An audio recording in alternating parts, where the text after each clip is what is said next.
Ushbu xonadonimizda bitta xonasida ikkita katta radiator o'rnatib qo'yilgan. Bu degani isitish tizimida umuman muammo bo'lmaydi. Ushbu xonadonimiz Bakovoyda joylashganiga qaramasdan xonalari alohida Mira ko'chasidamiz. Tamojin to'g'risidagi 5 qavatli uyda 3-qavatida ikkita alohida xonaga ega bo'lgan Yevro ta'mir holatiga ega xonadonimiz sotuvga qo'yilmoqda. Balkon qismiga 2 ga bo'lingan holatda balkonning bir qismiga isitish tizimi o'rnatilgan va ko'rishimiz mumkin panoramli oynalarini qish mavsumida qorda, yomg'ir mavsumida yomg'irlarni bemalol tomosha qilsangiz bo'ladi. Juda ham chiroyli chiqqan, tabiatni tomosha qilish imkoniyati bor. Panoramli oynalarımızdan asosiy kirish eshigi va noodatiy eshiklarimizdan biza alohida yuvinish xonalarini ko'rishimiz mumkin bo'ladi. Mira ko'chasida joylashgan, eslatib o'taman.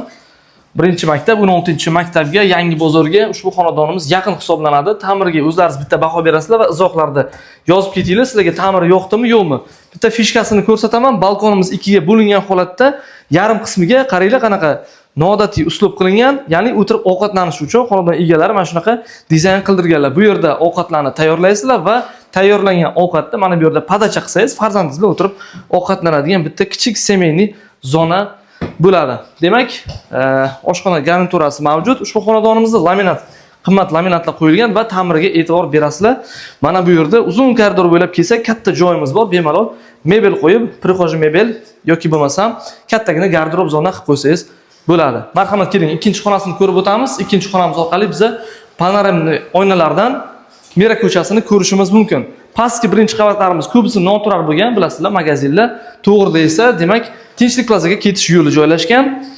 Mana bu yerda esa e'tibor beringlar, ikki tomonlama radiatorlari o'rnatib qo'yilgan. Utipet qilingan devorlari Bakovoyda joylashgan. 6-mikrorayon hududidagi ko'pchilik xonalar ichma-ich bo'ladi. Bu xonadonimiz Bakovoy bo'lganini hisobiga biroz kattaroq va shu bilan birgalikda xonalari alohida hisoblanadi. Devorlar utipet qilingan, isitish tizimida muammo yo'q, ko'rib turibsizlar. Juda ham chiroyli ta'mir holatiga ega. 635 million so'm ipoteka qilish imkoniyati bilan birgalikda sotuvga chiqaramiz. Kimga ma'qul keladigan bo'lsa, pastdagi raqamlarimizga qo'ng'iroq qiling va albatta Navoiy uy baraka kanaliga obuna bo'lib qo'ying. Shunaqa yaxshi xonadonlarni yaxshi narxda Navoiy shahri bo'ylab e'lonlarimizni ko'rib borasizlar.